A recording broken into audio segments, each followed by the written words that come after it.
Hey, it's Chris, and today I'm going to be talking about Apple Music. Obviously, I'm an Apple Music subscriber if I'm making this video, but I'm not your average Apple Music subscriber. I've discovered a number of apps and tips that have turned an already great experience into something extraordinary, like next level. Do me a favor and stick around to the end of the video today because that's where I'm going to be answering some comments from you guys like I've been doing lately. If you look at the length of this video, you can see it's long. There's a lot in here to talk about, so I'm going to do what I did in the last video because you guys seem to really like it and link up the timestamps to all the stuff that I'm covering down in the description. So if you want to head down there and just skip around to the stuff that seems most interesting to you, please feel free to do that. Not gonna hurt my feelings. If you wanna watch all the way through though, what we're gonna do is start by talking about the apps and then hit the tips. But before we get into any of that, I'm gonna tell you how I interact with Apple Music throughout a given day. Oh, and before I even get any further, I forgot to mention, I'm also gonna be talking about why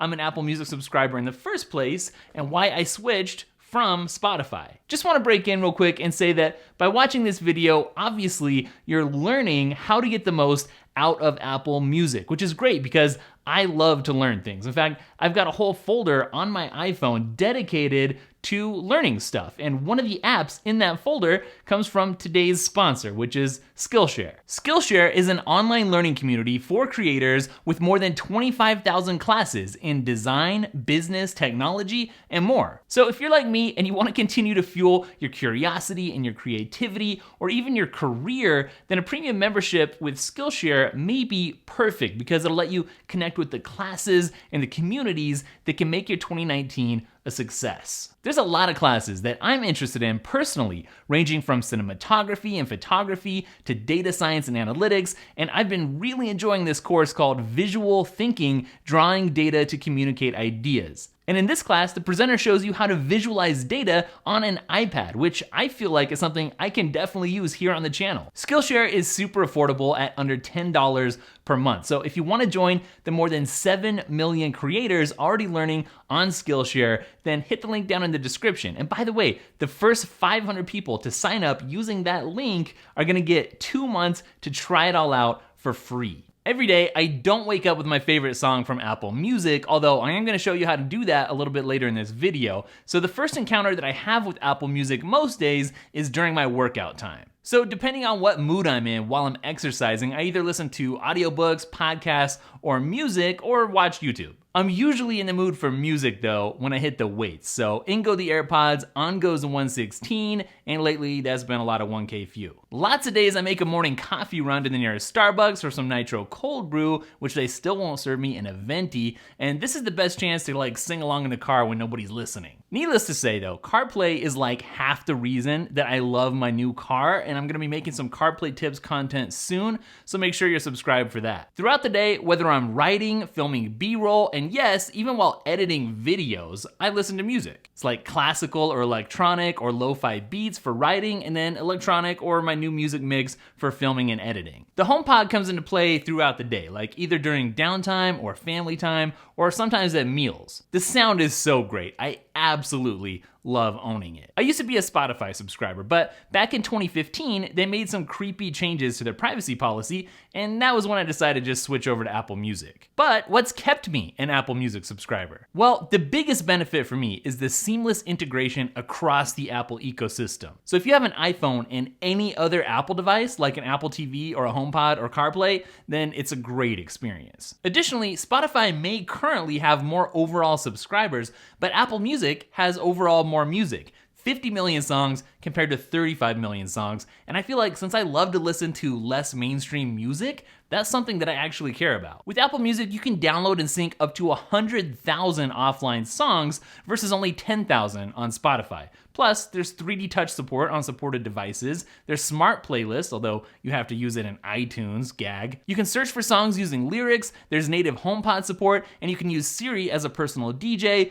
and I really like the human curation. On the flip side of things though, and listed under things that kind of make me a bit jealous of Spotify, Spotify currently gives you more extra content. And Spotify's suggestion algorithm is generally better, in most people's eyes. Plus, they're making a huge move into podcasts, which is very interesting to me. But collectively, those things aren't really enough to overcome the fact that Apple Music just plays nicer with Apple's ecosystem, and that's kind of the end of the story right now, at least for me. All right, so let's get into some Apple Music apps. These are like apps that are gonna enhance your Apple Music experience. This is kind of crazy. There's a little ecosystem of Apple Music apps out there, which I think most people don't even realize. They just kind of think there's that basic default Apple Music app and that's it, but that's not it. Soor is a brand new app that I think so many of you are gonna love. It's spelled like S-O-O-R if you're searching for it. I'm also gonna link it up down below, and it's an alternative to the official Apple Music app for iOS devices, and it's really geared towards music discovery. So yeah, it has a totally different look from the official Apple Music app, which some people might like. So browsing your playlist looks very different, as does the Now Playing screen. And I think the best thing about that Now Playing screen is that you don't have to scroll to find the repeat button like you do in the official app. It's just right there. But that's not really the reason why I'm talking about this. On top of all that stuff, there's some standout features here. The first one for me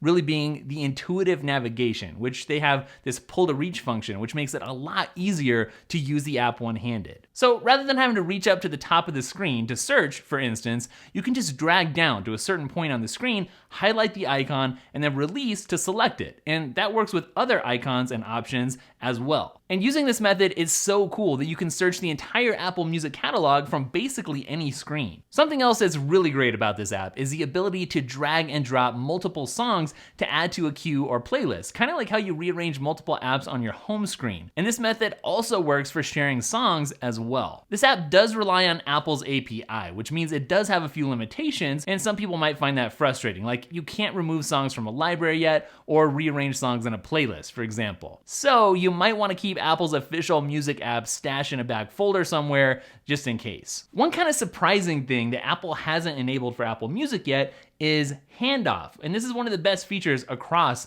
all the Apple ecosystem and iCloud, where you can start something on one device and finish it on another. Well, right now, you can't start a song on your iPhone and finish it on your Mac. But oh wait, yes you can, because there's an app called Playoff, which does exactly that. To get Playoff set up, you'll need to install an app on your Mac and also on your iPhone, and then pair the two devices. After that, it should just work in either direction, either from your Mac to your iPhone or from your iPhone to your Mac. One small limitation does exist though. Since it works over Bluetooth, you are gonna have to be within Bluetooth range for each device. So the Apple Music app on the iPhone makes it pretty easy now to see the lyrics for any song that you're listening to, which is great, but my favorite way to check on the lyrics of a song is with Musixmatch. More specifically, I love how this app gives me an iOS widget that syncs perfectly with the lyrics of the song that I'm listening to, so I can actually follow along as I'm listening instead of having to search through the entire song's lyrics just to find the place that I'm actually after. And actually, there's two different views for the widget, and apparently there's a way to show the lyrics on your lock screen, although that's something that never worked for me. Let's face it, if you're super into music, then curating your playlist is like one of your life's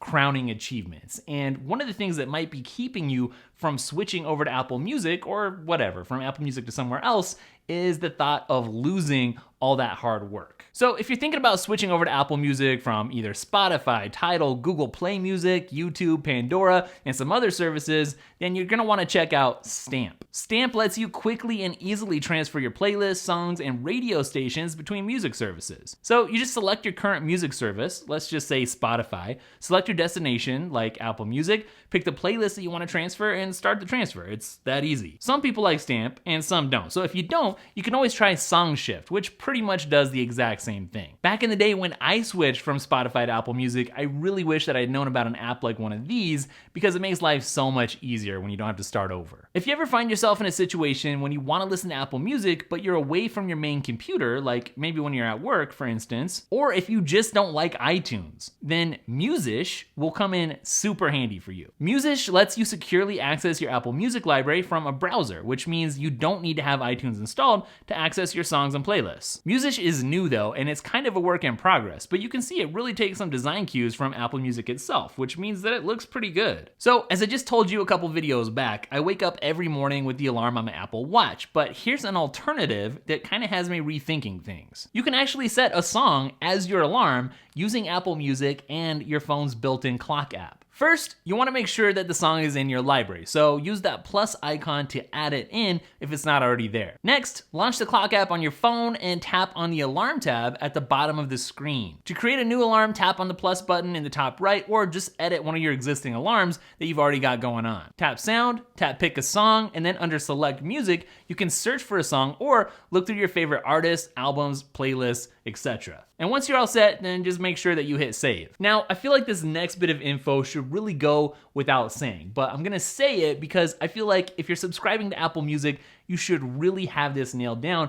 and be getting the most out of it. If you want to discover more songs like the songs that you already like, then this is for you. The key to discovering more music that you really like in Apple Music is to start some radio stations based on your current favorite tracks and then actively listen to them and actively tune them for better recommendations. To start a station, just play a song, tap on Now Playing, and then tap on those three dots down in the corner and tap Create Station. And then as you're listening to that station, it's super important that you let Apple Music know that you love or dislike a song, either by using the buttons in the Now Playing menu, using your Apple Watch, or just telling Siri to play more or less like this, which works great on the HomePod. The difference between actively tuning your stations and just passively listening is absolutely huge. I can't tell you enough. It's just a little bit of effort for a much better listening experience, so try it. Okay, let's talk about Apple Music on the HomePod for just a second, because if you have a HomePod and it's shared between a big group of people like your family,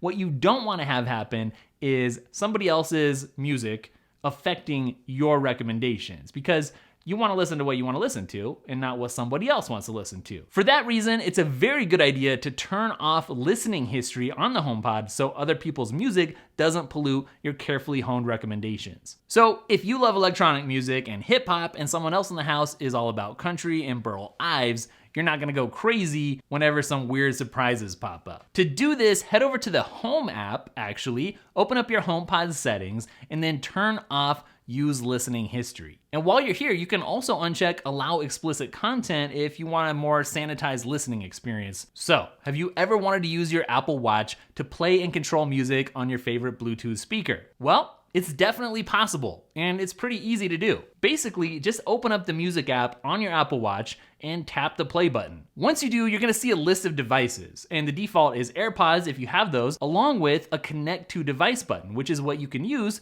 to connect to a nearby Bluetooth speaker. Now, if you have an unlimited data plan, then you're definitely, at least I would, going to want to adjust your streaming settings so that you're getting the best possible streaming quality while you're on the go. To enable high quality streaming, go to Settings, Music, Mobile or Cellular Data, and then toggle high quality streaming. And as you can see in the fine print there, always streaming at the highest quality will use more cellular data, and songs may take a little bit longer to start playing. Now, when I was telling you earlier about how I interacted with Apple Music throughout the day, there was one thing that I left out because I don't really use it all that much, and that's listening to Apple Music through my TV and home theater system, which I used to do a lot more, but that was before the HomePod showed up. But what's cool here is that you can control the music that's playing on your Apple TV and your HomePod using your phone. Like sometimes somebody's talking and in the middle of a really in-depth, intriguing story, and you don't want to be shouting over them to change stuff using Siri. So there are two ways to do this. You can use the control center on your phone, or you can use the Now Playing screen in the Music app. So on the Now Playing screen, tap AirPlay and then select the device that you want to control. In the control center, tap on the top right corner of the Music app widget and then select the device that you want to use from there. Super congratulations if you made it to the end of the video here, because this last tip is a very good one. A lot of people don't realize that you can control the EQ settings on your phone. And the reason is because it's not something that you do from within the Apple Music app itself. To change the EQ settings, you actually go to your phone's settings, then Music, then Playback, and then tap on EQ. And here you'll see a range of options that you might like better than the default. One option that really stands out here is the small speakers option, which you could really use to make your small speaker sound quite a bit better. So you're welcome. Actually, here's a bonus tip, and that is to go check out My Sliced Apple, of course, for some Apple Music related slices or collections. and I'll be sure to link up some of those down below, and we did just add one brand new just for this video, so you'll want to check that out. All right, so let's respond to a few of the recent comments on the channel. If you want me to possibly respond to one of your comments or questions, you got to leave it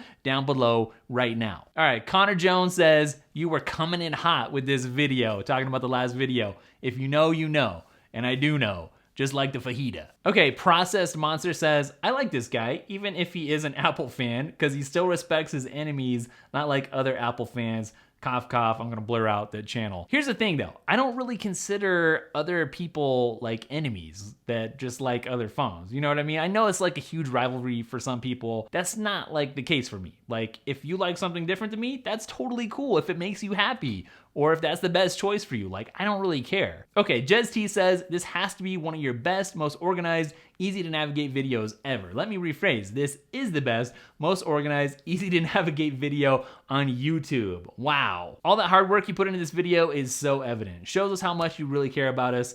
Thank you, and keep up the awesome work. Love this type of content. If I could subscribe twice, I would. Thank you, man, so much. That means a whole bunch. I did work really hard on putting that all together down in the description, and I'm gonna start doing that from now on if the videos are really long and complicated and have a lot of info, just like this one. So thank you for the feedback. I'm gonna keep it up. All right, Ice3 says, dude, you gotta update the slices. And you're right. He's talking about My Sliced Apple. We have slices, which are collections of the best Apple accessories that you can find on Amazon. It's highly curated. It's really cool. You should check it out. But yeah, it hasn't been updated very much since we launched it. Although I did add something yesterday and I added something today for this very video, and I need to get a better schedule where I'm updating it more frequently.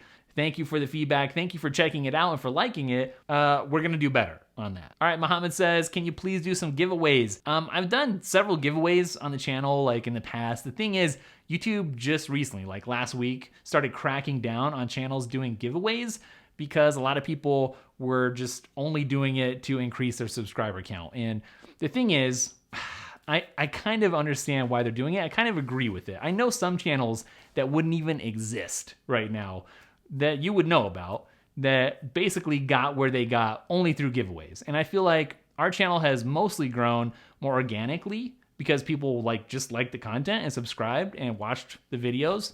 And I think that's the right way to do it ultimately in the long run. I'm not sure what it means for like giveaways and giving back to the fans.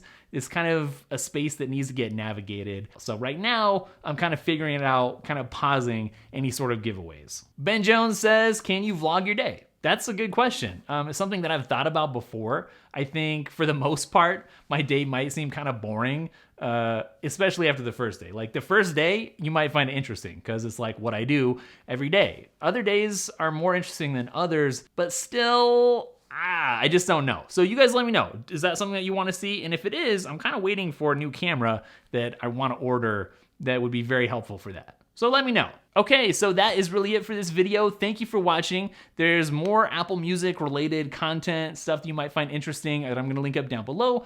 Look for Keep Watching, and you can keep continuing down the rabbit hole on Daily Tech of stuff related to Apple Music. Don't forget you can follow @DailyTech, spelled Daily Tekk on Instagram and Twitter, and I'll catch you guys in the next video. Later.